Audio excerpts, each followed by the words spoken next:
निशा और ये video class 11 के बच्चों के लिए होने वाला है। क्लास 11 जिन बच्चों में कंफ्यूजन है कि वो 11th में मैथ्स ले या बायो ले, मैथ्स समझ में आएगा या नहीं, बायो अच्छा होगा या क्या होगा, उनके लिए बहुत यूजफुल होने वाला है कि एटलीस्ट देख के समझ में आएगा कि 11th में क्या करना है, कैसे करना है। और जिन बच्चों का क्लियर है उनके लिए अच्छा है कि अब लग जाइए आप। हाँ, अभी तक क्या था, आपको वीडियोस में कंटिन्यूटी नहीं मिल रही थी। एक वीडियो डाला फिर दूसरा नेक्स्ट बहुत दिनों के बाद डाला, ऐसे कर रही थी। बट अब क्या, अब आपको कंटिन्यूटी मिलेगी क्योंकि ऑब्वियसली मुझे सिलेबस भी कंप्लीट करवाना है, ठीक है। तो मुझे लगता है वीक में 3 या 4 वीडियो आपको हर एक क्लास का मिलेगा, 9 to 12 सारे ही क्लासेस का। तो अब आपको ये प्रॉब्लम नहीं होगी। क्लास 11 में मैंने फर्स्ट चैप्टर स्टार्ट करवाया कॉम्प्लेक्स नंबर। थोड़ा इंटरेस्टिंग है, इसलिए मैं हमेशा यही से स्टार्ट करती हूँ ताकि बच्चे ना थोड़ा इंटरेस्ट लेके पढ़े। तो कॉम्प्लेक्स नंबर मैंने आपको बताया था लास्ट क्लास में, मैंने बताया था √-1 की वैल्यू क्या होती है, आई। आयोटा हमने इसको सपोज किया है आई, इसको इमेजिनरी नंबर कहते हैं। आई स्क्वायर की वैल्यू होती है -1, आई क्यूब की वैल्यू होती है -i, आई 4 की वैल्यू होती है 1, ठीक है। ये मैंने लास्ट क्लास में बताया था। कॉम्प्लेक्स नंबर के डेफिनेशन तक मैंने बताया था कि कॉम्प्लेक्स नंबर आखिर होता क्या, उसका डेफिनेशन क्या होता है। तो मैं वहीं से इसको वापस से कंटिन्यू करने वाली हूँ। कॉम्प्लेक्स नंबर का डेफिनेशन मैं एक बार फिर से बताती हूँ, ठीक है। कॉम्प्लेक्स नंबर क्या होता है? A number which is in the form of a plus ib is called a complex number, ठीक है। ये डेफिनेशन बताया था। कॉम्प्लेक्स नंबर को हमेशा हम z से रिप्रेजेंट करते हैं और z की वैल्यू होती है a plus ib। अब याद रखना यहाँ a और b क्या होता है, a and b both are real number where A and B belongs to R, both are real numbers। ये दोनों के दोनों रियल नंबर्स है, ठीक है। तो Z मीन्स कॉम्प्लेक्स नंबर और ये किस फॉर्म में होता है, A plus IB के फॉर्म में होता है। इसमें एक चीज बहुत इंपॉर्टेंट है, इफ A equal to 0, ठीक है, A equal to 0। अब A क्या है और B क्या है? जिसमें I नहीं रहेगा वो होता है रियल पार्ट, ठीक है। जिसमें आई नहीं हो उसको हम क्या कहते हैं, real part of Z. Z का ही रियल पार्ट हो गया, हाँ। और जिसके साथ आई रहेगा तो आई को हटा दो तो ये जो नंबर होगा इसको हम कहते हैं इमेजिनरी पार्ट ऑफ जेड, ठीक है। ये याद रखना, जिसमें आई ना हो वो रियल पार्ट होता है, जिसमें आई होगा उसको इमेजिनरी पार्ट कहेंगे। इमेजिनरी पार्ट का मतलब है कि इसमें आई है, इमेजिनरी पार्ट में आपको अलग से आई लिखने की जरूरत नहीं है।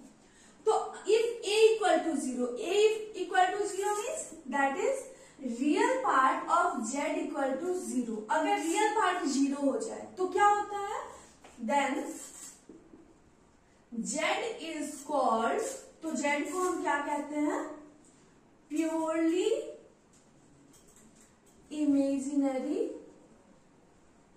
नंबर। प्योरली इमेजिनरी नंबर कब कहेंगे, जबकि रियल पार्ट क्या हो जाए, 0 हो जाए। और if b equal to 0, b equal to 0 means imaginary part of z equal to 0। इसका मतलब क्या हुआ, that is imaginary part of z equal to 0, then z is called, imaginary part 0 हो गया, ठीक है। तो इसको हम क्या कहेंगे, z is called purely real number, क्योंकि इसमें क्या है, बस रियल नंबर है, इमेजिनरी नंबर है ही नहीं, इमेजिनरी पार्ट है ही नहीं। तो हमने आज तक प्योरली रियल नंबर ही पढ़ा है, जितने भी नंबर्स हमने पढ़े हैं वो सारे रियल नंबर्स पढ़े हैं, उसको कहते हैं प्योरली रियल। और इमेजिनरी किसको कहते हैं, जिसमें रियल पार्ट 0 हो जाए उसको हम इमेजिनरी नंबर कहते हैं। अब अगर आपको इसको एग्जाम्पल के साथ देखना है तो वो देखते हैं, देखिए यहाँ पे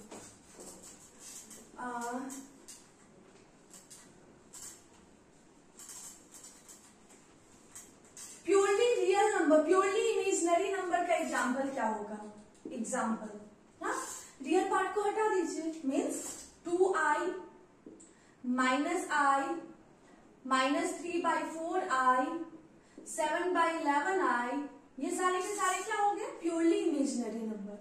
और प्योरली रियल नंबर आई वाले पार्ट को हटा दो। तो example 1, 0, -½ +3/4 √2 √6 all are purely real number. ठीक है, ये एकदम क्लियर हो जाना चाहिए। अब देखो, इसके बाद इसमें दो और टर्म्स में पहले क्लियर करवाऊं, उसके बाद एक दो क्वेश्चंस करवाती हूँ। ठीक है, हम लोग आराम से पढ़ेंगे। सिलेबस कंप्लीट होने में कोई दिक्कत नहीं होने वाली है। ठीक है, सिलेबस आपका इजीली कंप्लीट होगा, लेकिन हम लोग को आराम से पढ़ना है, ज्यादा स्ट्रेस लेके नहीं पढ़ना है। अब कॉम्प्लेक्स नंबर का डेफिनेशन हमने देख लिया, purely real, purely imaginary number देख लिया। ये सारे छोटे छोटे पार्ट्स ना दिमाग में रखने हैं, क्योंकि सबको यूज करना है हमें। इसके बाद एक क्या होता है, conjugate of a complex number.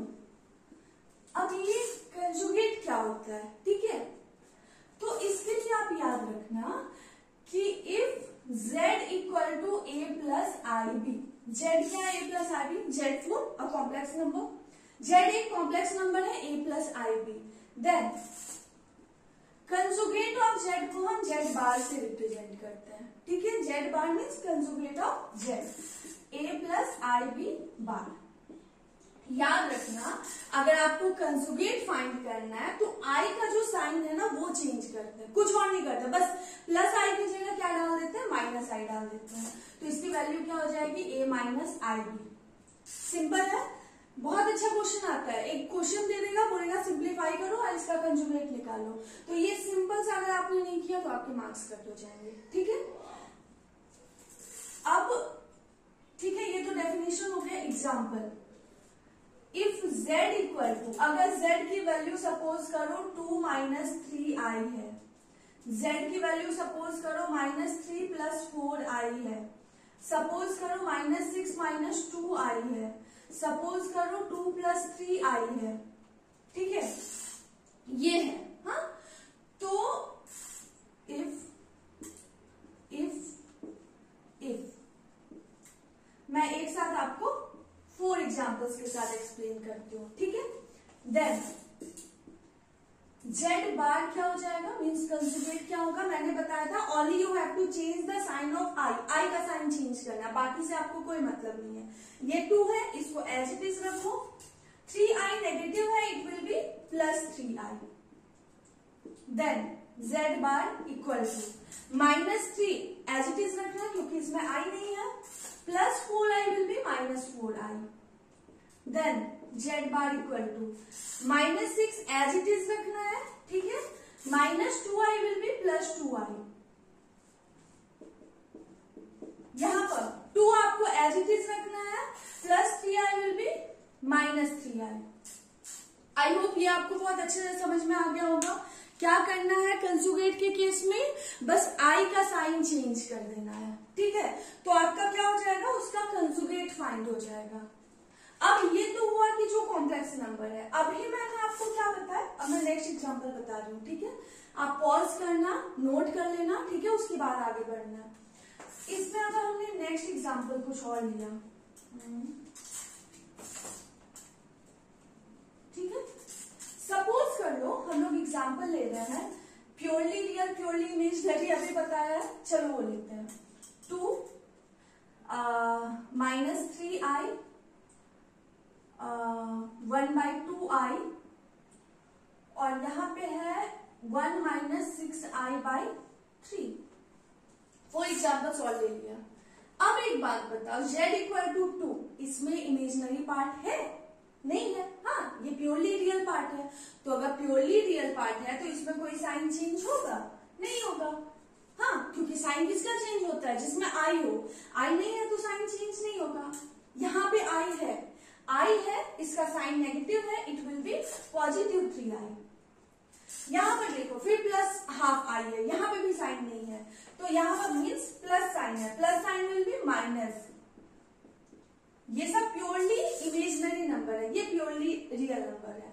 अब ये अगर डिवाइड के फॉर्म में हो तो बहुत सिंपल है, या तो इसको अलग अलग कर लो, या हमें पता है कि अलग करने पे भी कोई खास डिफरेंस नहीं आएगा, तो directly we can write it 1 + 6i/3। तो आई थिंक अब आपको कंजुगेट फाइंड करने में कहीं पर कोई दिक्कत नहीं आनी चाहिए। ठीक है, कंजुगेट आपका क्लियर हो गया। अब नेक्स्ट पार्ट आपका क्या है,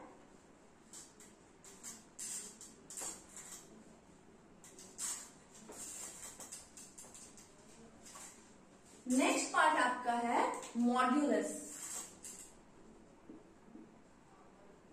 modulus of a complex number. हम मॉड्यूलस कैसे फाइंड करते हैं? अगर z की वैल्यू a + ib है, देन इसके मॉड्यूलस को हम मॉड से रिप्रेजेंट करते हैं। ठीक है, और इसकी वैल्यू क्या होती है? √a² + b², means real part का स्क्वायर प्लस इमेजिनरी पार्ट का स्क्वायर। याद रखना, इसमें हमें i से कोई मतलब नहीं, हमें i को नहीं लेना है। कितने बच्चे होते हैं ना जो कंफ्यूज होते हैं, i ले लेते हैं, यहाँ i² हो जाता है और i² का ये प्लस को माइनस कर देता है, जो कि रॉन्ग हो जाता है। ठीक है, तो मॉड्यूलस में हमें i से कोई मतलब नहीं है, रियल पार्ट को स्क्वायर करना है, इमेजिनरी पार्ट को स्क्वायर करना और क्या करना है? ऐड करना है। एग्जाम्पल देखो, जैसे z की वैल्यू है 3 - 4i। ठीक है, 3 - 4i, देन मॉड z क्या हो जाएगा? यहां देखो, रियल पार्ट क्या है? 3 और इमेजिनरी पार्ट क्या है? -4। तो मॉड z क्या होगा? √3 का स्क्वायर प्लस -4 का स्क्वायर। ठीक है, क्या हो जाएगा? 3 का स्क्वायर प्लस -4 का स्क्वायर। अब एक बात बताओ, 3 का स्क्वायर क्या होगा? +9, और माइनस का स्क्वायर भी क्या होता है? प्लस होता है। 4 का स्क्वायर क्या होगा? 16, 16 + 9 √25 यानी 5। ठीक है, we have to find out the modulus, so we can find out the modulus like this. ठीक है, आपने मॉड z निकालना है, तो मॉड z निकालने के लिए हम क्या करते हैं? रियल पार्ट को स्क्वायर करते हैं, इमेजिनरी पार्ट को स्क्वायर करते हैं और ऐड कर देते हैं।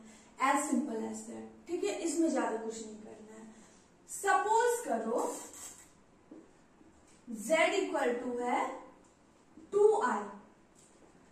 अब अगेन इसमें क्या है? रियल पार्ट नहीं है, रियल पार्ट नहीं है यानी क्या हो गया? 0 + 2i। तो इसका मॉड्यूलस क्या होगा? √0 का स्क्वायर प्लस 2 का स्क्वायर, मीन्स √0 + 4 मीन्स 2। समझ में आया? तो याद रखना कि अगर प्योरली रियल या प्योरली इमेजिनरी हो तो उसका मॉड्यूलस जो है वो वही नंबर आ जाता है, बस i हट जाता है उसमें। ठीक है, तो इसका मॉड्यूलस निकालना कुछ ज्यादा इजी है, अगर प्योरली रियल या प्योरली इमेजिनरी हो तो। ये छोटी छोटी बातें मैं फिर से बोल रही हूँ, आपको दिमाग में रखना है। कॉम्प्लेक्स नंबर क्या होता है, प्योरली रियल नंबर क्या होता है, प्योरली इमेजिनरी क्या होता है, कंजुगेट क्या होता है और मॉड्यूलस क्या होता है। ठीक है, ये सारी चीजें जो है वो बहुत इंपॉर्टेंट है। हाँ, अब आपके क्वेश्चन में आएगा किस टाइप से? अगर कॉम्प्लेक्स नंबर आपको समझ लो ना कि बस इतना ही है, हाँ, ज्यादा कुछ नहीं है, ज्यादा कुछ भी नहीं है कॉम्प्लेक्स नंबर में, बस इसी टाइप का। अब क्या आएगा इसमें? सिंप्लीफिकेशन आएगा। हाँ, means convert z = 3 + 4i upon 3 - 4i in the form of a + ib।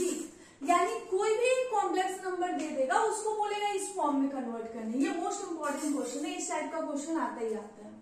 कोई भी एक कॉम्प्लेक्स नंबर दिया हुआ है और आपको क्या बोल रहा है? उसको a + ib के फॉर्म में आपको क्या करना है? कन्वर्ट करना है। तो इसका सॉल्यूशन जो है ना वो बहुत सिंपल है। मैंने i वाले में बताया था ना कि i कभी भी डिनोमिनेटर में नहीं हो सकता है। ठीक है, जब मैंने आयोटा पढ़ाया था, मतलब बताया था फर्स्ट क्लास में जब मैं एक्सप्लेन कर रही थी, तो यहाँ अगेन मैं एक्सप्लेन करती हूँ 3 + 4i upon 3 - 4i। सबसे पहले आपको क्या करना है? आपका दिमाग क्लियर होना चाहिए कि अगर डेनोमिनेटर में i है तो उसको हटाना है। अब डेनोमिनेटर का i को कैसे हटाना है? z दिया, ये 3 - 4i है, जो भी नंबर दिया हुआ हो, जो भी नंबर है उसके कॉन्जुगेट से मल्टीप्लाई और डिवाइड कर दो। रेशनलाइजेशन में आपने पढ़ा होगा। ठीक है, तो आप थोड़ा सा बोल सकते हो उसी टाइप का है। i का साइन माइनस है तो प्लस करो, 3 + 4i upon 3 प्लस 4i। ठीक है, तो यहाँ क्या हो जाएगा, सेम टर्म है, we can write it 3 plus 4i whole square upon a minus B A plus B A square minus B square.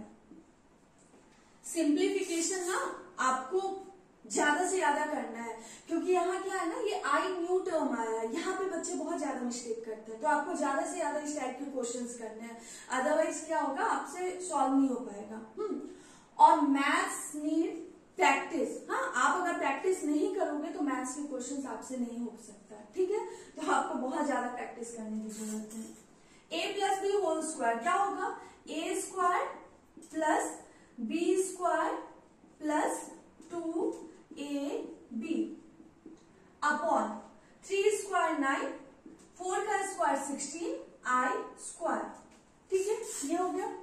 अब यहाँ क्या हो गया, ये 3 का square 9 plus 16 i square plus 3 2 जा 6 4 जा 24i अपॉन 9 माइनस 16। आई वाले में मैंने एक्सप्लेन किया था, आई का पावर अगर 1 से ज्यादा है तो उसकी वैल्यू पुट करो। आई स्क्वायर की वैल्यू अभी मैंने जस्ट बताया था कि आई स्क्वायर की वैल्यू क्या होती है, -1 होती है। कैसे होती है, तो आपको फर्स्ट क्लास से करना है, तब आपको समझ में आएगा। हाँ, कोई क्लास स्किप मत करना, अदरवाइज कोई दिक्कत हो जाएगी। ये हो गया। अब चलो इसको सॉल्व करते हैं। 9 प्लस 16 आई स्क्वायर है, आई स्क्वायर क्या होता है, -1 होता है, -1 प्लस 24i डिवाइडेड बाय, यहाँ क्या हो गया, माइनस माइनस प्लस, तो 9 प्लस 16। ठीक है, तो 9 plus minus minus 16 plus 24i upon 9 plus 16 25। 9 minus 16 कितना हो जाएगा, -7 plus 24i upon 25। We have to convert it in the form of a plus ib, so we need to write it as -7 by 25 plus 24i by 25। ठीक है, हो सकता है कि question में बोले कि अब इसके रियल पार्ट को लिखो। रियल पार्ट क्या होगा, -7 by 25। इमेजिनरी पार्ट क्या होगा, 24 by 25। मॉड्यूलस निकालने को बोलेगा तो प्लस आई, यहाँ प्लस की जगह माइनस हो जाएगा। सॉरी, कंजुगेट निकालने को बोलेगा तो, मॉड्यूलस निकालने को बोलेगा तो इसका स्क्वायर और दोनों को प्लस करना है। ठीक है, तो सिंप्लीफिकेशन के क्वेश्चंस जो होते हैं ना, वो बहुत इंपॉर्टेंट होते हैं। हाँ, वो आपको समझना ही समझना है। अगर आप उसको सोचोगे ना कि स्किप कर दे, तो इसको स्किप करके आप इसको सॉल्व नहीं कर सकते। एक और क्वेश्चन मैं इस टाइप का आपको एक्सप्लेन कर देती हूँ, उसके बाद हम लोग आगे बढ़ते हैं।